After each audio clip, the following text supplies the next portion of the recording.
No niin, nyt on tullut sitten sen aikaa, että niin sanottu tilinteon aika.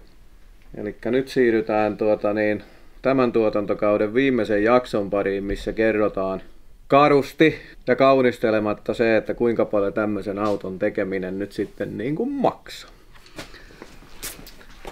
Eli mä oon nyt laskeskellut tähän sillä lailla, että mitä tämmöisen auton rakentaminen noin suurin piirtein maksaa näillä osilla, mitä me ollaan tehty. Huom, tämä ei ole halvin mahdollinen tapa tehdä tämä auto, mutta tämä on nyt niin kuin meidän näkemyksemme mukaan riittävän laadukkailla ja toimivilla osilla rakennettava auto sillä lailla, että tulee niin kuin suurin piirtein kerrasta valmista. Että ei tarvitse sitten lähteä tekemään kaikkea uusiksi. Ja heti sanotaan sillä lailla, että myöskin meidän käyttämämme ratkaisut ei ole absoluuttisia. Esimerkiksi Pro 2-autossa ei tarvitse välttämättä olla syyläri takakontissa, vaan se voi olla omalla paikalla. Ja niin edelleen. Meidän tekemämme Pemari tällaisenään kuin se nyt on, lisättynä lopullisilla korin osilla. Meillähän ei ole ollut vielä kiinni konepeltiä eikä puskureita, mutta meillä on ne olemassa. Eli ne on kaikki huomioitu nyt sitten näissä laskelmissa. Ja lähdetään liikkeelle siitä moottorista. Aihe on mukana kiinni ollut ihan täysin vakio M52P28 TU alumiinimoottori. Tuplavanoskone 2,8 litranen, eli meidän aihiohan oli E46 Coupe 328 vuosimallia 99. Eli sen moottori ahdettuna Borgwarnerin S363 ahdin maksaa noin 800 €. Pakosarja mallia Kiina, rosterinen, tämä upmountti mikä meillä on. Niitä saa noin 400. Sanon heti tässä vaiheessa, että niitä saa myös halvemmalla, mutta yleinen hintataso on tämä. Ja tämä nyt oli ainakin kelvollinen laadulta. Turbosmartin 45 millinen Gen 5 hukkaportti, se on noin 380. Saa halvempiakin, mutta nämä toimii. Dumppi Turbosmartin, se on noin 200 paikkeilla suurin piirtein. Voidaan käyttää edullisempaakin dumppia, ei ole niin kriittinen, mutta se, että me haluttiin käyttää totta kai tunnetun merkkisiä tuotteita. Suuttimet Finjektorilta, meillä on 1100 EV14, se vähän riippuu aina mitä haluaa, mutta näillä suuttimilla millä me mentiin, niin pärjää hyvin ja näiden hinta pyörii siinä 500-600 € vähän versiosta riippuen. Muistaakseni nämä oli noin 500 suuttimet. Kuuleri tarkoittaa välijäähdytintä. Se löytyy meidän valikoimista. Kiinan kuuleri, 150. Siihen ahtoputket, noi siniset hienot silarit ja niiden klemmarit. Oli Vyydyttiltä muistaakseni luokkaa 100 niihin meni. Öljyjäähylaippa ja toi öljyjäähy, tässä on juurikin semmosia osia, mitkä nyt ei ole ihan täysin pakollisia, mutta helpotti hommia paljon, niin niistä 140 toi laippa ja sitten CSF:n kuuleri noin 200. Siihen hydrauliletkut itse asiassa jäi laskuista pois, ne olisi noin 100 lisää. About, jos ne tehdään kunnon teflonista. Sitten moottorin ohjaussysteemi, niin tässä mä oon pikkusen loiventanut tätä hommaa, eli tämä sisältää nyt sitten MS3 moottorin ohjauksen, laajakaista lambdan, johtosarja-aihiot ja oletuksen siitä, että käytettäisiin tablettia näyttönä, niin suurin piirtein 1500 olisi värkit. Ei sisällä töitä eikä sisällä valmista johtosarjaa, vaan sellainen niin kuin aktiivisen tallitouhaajan parin viikonlopun puhdetyö. Meillähän on tuolla nyt autossa kiinni toi AM:n CD7, niin se nostaisi yksistään tätä budjettia 2300 €, mutta me nyt ei puhuta siitä, vaan normaali Pro 2-autoon järkevin näyttö olisi nimenomaan vaikka tabletti ton mekan kanssa. Akku on laskettu sen takia tähän mukaan, että meillä on siellä Excidein AGM, eli se ei vaadi sitten mitään kotelointia eikä mitään muutakaan, ja se kestää niin kuin oikeasti käyttöä paljon. Se on suurin piirtein 200. Ja tämä pientarvikkeet, niin tämä koskee nyt sitten oikeastaan tätä niin sanotusti tätä auton loppukasausta, niin siihen saa ihan oikeasti varata. Niitä sellaisia Motonetin ja Piltemon muovikassillisia saa hakea tuon rakennuksen aikana ihan oikeasti ihan hullun paljon. harvoin sieltä alle 100 pääsee, niin heti saa laskea budjettiin sellaisen tonnin niihin. Eikä välttämättä edes riitä, mutta sovitaan nyt, että se riittää. Sitten sellainen asia, mitä jokainen joutuu kuitenkin ostaa, eli dyno-aikaa, että saadaan kone säätöihin, niin normaaliolosuhteissa, kun auto tuodaan siinä kunnossa, että se toimii, se on joku 500 suurin piirtein, mitä saa varata budjettia siihen. Se on ihan siitä kiinni, missä kunnossa se auto on, kun se tulee. Jos on paljon ongelmanratkaisua ja muuta, niin sitten voi olla, että menee kauemman aikaa, mutta 3–5 tuntia on semmoinen aika, mikä yleensä niin kuin toimivan auton saa kyllä säätöihin. Niin näistä tulisi nyt sitten NS-moottoripuolen jutuista mun summana 6070. Sitten mennään tonne voimansiirron puolelle. Meillähän on siellä nyt sitten se PMC-vauhtipyörä ja Sassin SRE kytkin sintterillä. Se on noin 800, muistaakseni. Voi olla pikkusen ylikin, mutta about sen verran. Perän kemppaus. Jos sulla on hitsi itsellä, niin se on 5 homma ja sixpackin kaljaa, virvoketta. Piti ihan viran puolesta laskea siihen 5 ihan vaan sen takia, että sähkön siirto on kallista nyt. Jarrut. Meidän autossa levyt ja palat, eli EPC Yellow Stuffit ja sitten noi uritetut levyt. Ne oli luokkaa 100 nurkka voi laskea, eli noin 400. Sitten toiset takajarrusatulat Romuttamolta ja niille jarrusatula-adapterit, niin niille sai laskea 200. Hydekäppäri ja line-lock-venttiili meidän valikoimista about 160. Jarruputket, jarruletkut, eli meillä on teräspunosletkut ja sitten kupariputket. Itse tehtynä suurin piirtein sellainen 100 naukaisu. Niin noistakin taas tulee 1665 €. Sitten takaisin yläkertaan. Jäähdytys. Eli tää on nyt sitten se, että se on valintakysymys. Ei ole mikään pakko tehdä takasyyläriä. Se ei ole sääntöihin kirjattu. Se voisi olla ihan hyvin tuolla auton edes alkuperäisellä paikalla. Silloin jää 1680 budjetista muuhun hommaan. Vaikka niihin virvokkeisiin. Tai vanteisiin. Meillä on tää CSF:n triplakiertosyyläri. Muistaakseni about 700. Pierpurin pumppuja, niitä saa vähän eri hinnoilla. Keskihinta noin 300, riippuu mistä ostaa, 300–500 tai 200–500. Mutta tää on niin sanotusti se Pierpurin CVP 200, eiku CVA 200, anteeksi. Niitä on erimoisilla kiinnityksillä, mutta käytännössä itse pumppu on sama. E60 Pemari esimerkiksi, sieltä löytyy helposti ihan varaosaliikkeestä. Meillä tuli AN-linjat, eli AN16 ja AN20 linjaa ja nippoineen. Niihin palo suurin piirtein 500 €, voi olla vähän enemmänkin, 500–600. En muista oliko verollinen hinta. Se oli muuten itse asiassa varmaan lähemmäs 600. Mishimot on tää Raceline 16 Flekti, 180.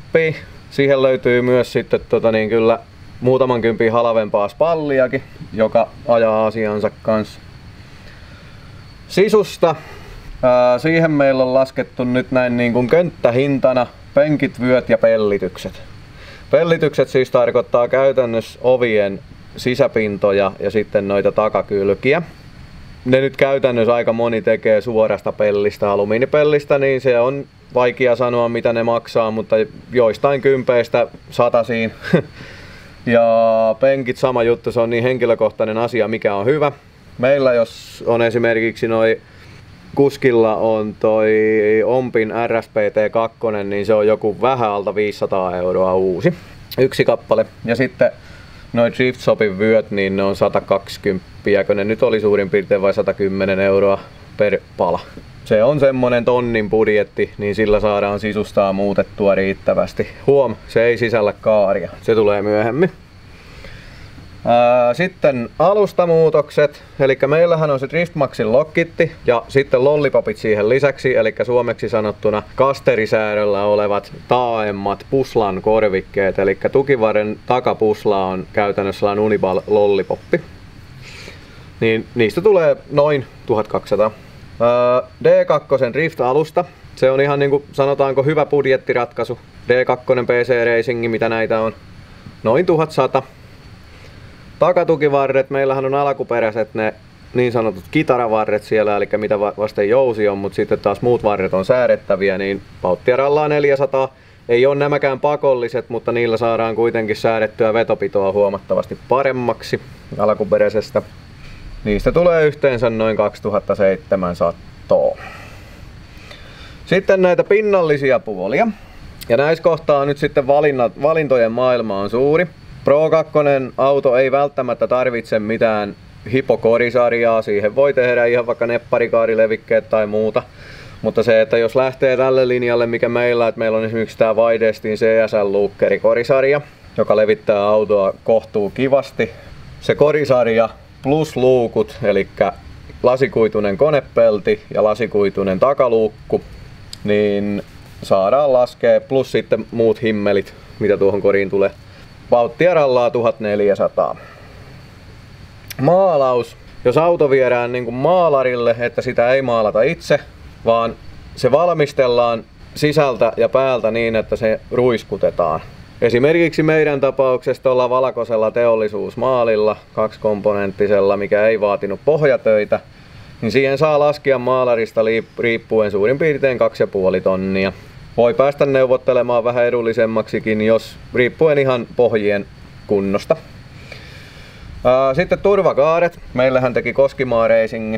Ne on suurin piirtein tommoset kaaret, mitä meillä tuossa autossa on, niin ne on noin 1500 alvillinen hinta. Eli näistä korin asioista tulee siinä vaiheessa meidän auton kohdalla 5400. Sitten näitä ulkoisia muita osia, eli puskureiden sisälle crash barit sillä lailla, että meillä on edessä toi perusrauta ja sitten takana on se, missä on tunkkauspiste. Ne on yhteensä valmiina noin 400. Ne voi tehdä itse vesijohtoputkestakin, jos haluaa. Eli siinä tulisi taas säästöä, mutta me tehtiin noista valmiista sen takia, kun säästettiin aikaa. Sitten tällaisia pikkuhimmeleitä, eli hinauslenkit eteen ja taakse noin 40. Aidot aerocatsit, älkää käyttäkö niitä kiinalaisia. Niiden kiinalaisten tilalle toki käy sitten alkuperäiset, sitten kun ne hajoaa ne kiinalaiset. Aerocatsia 2 paria konepeltiin joka nurkkaan, noin 160. Ja sitten takaluukun jousilukot ja muut kiinnikkeet takaluukulle noin 30. Ja ei viimeisenä, mutta ei vähäisimpänä, niin lämpöeristeet, mitä me tarvitaan tohon, että tuo venttiilikoppa ei kovin montaa kertaa sula. Ja sitten myöskin vähän pakoputkelle ja tolpille ja muualle kultateippiä ja sitten termotekkiä ja muuta vastaavaa, niin semmonen satkun kasa menee taas siitä sitten. Niin näistäkin taas tuloa sitten 730.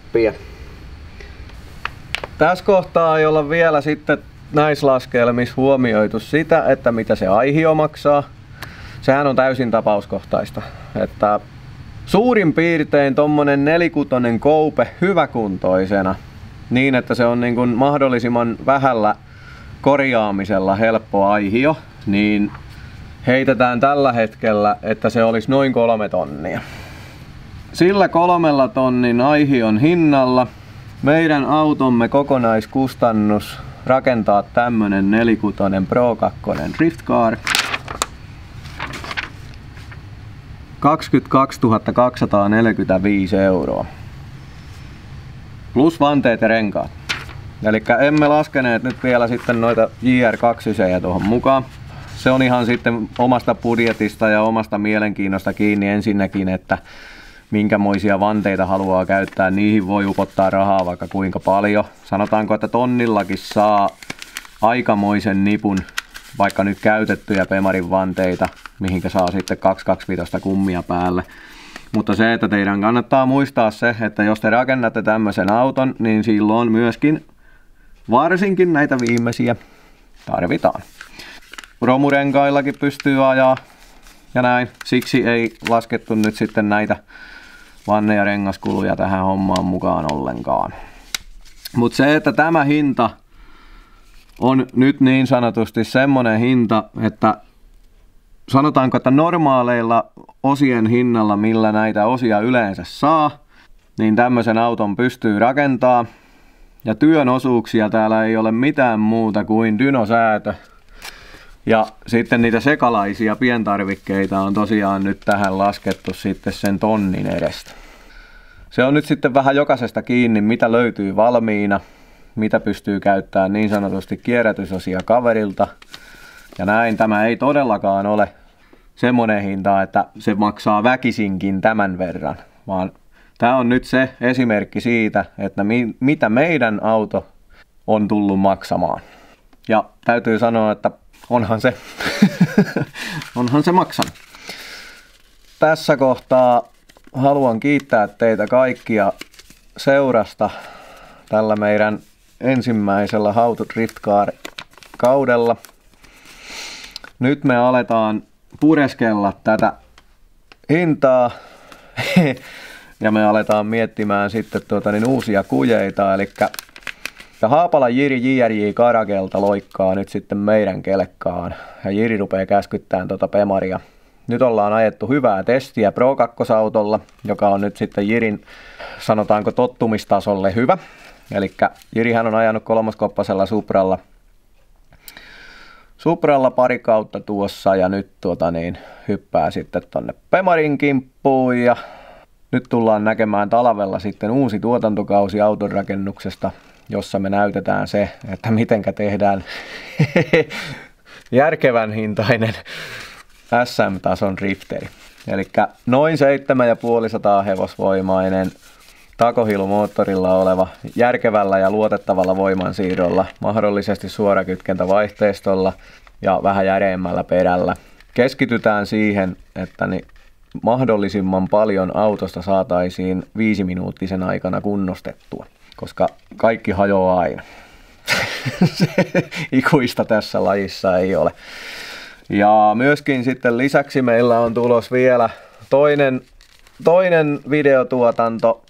Me tullaan rakentamaan meidän tiimille, eli Protoparts Motorsportille Motorhome. Eli meillä on nyt sitten bussiaihio ostettuna ja sitä aletaan myöskin rakentaa. Mutta se on meidän kakkosprojekti. Tämä auto on numero 1 ja bussin kanssa edetään sitten sitä mukaan kun aikaa on.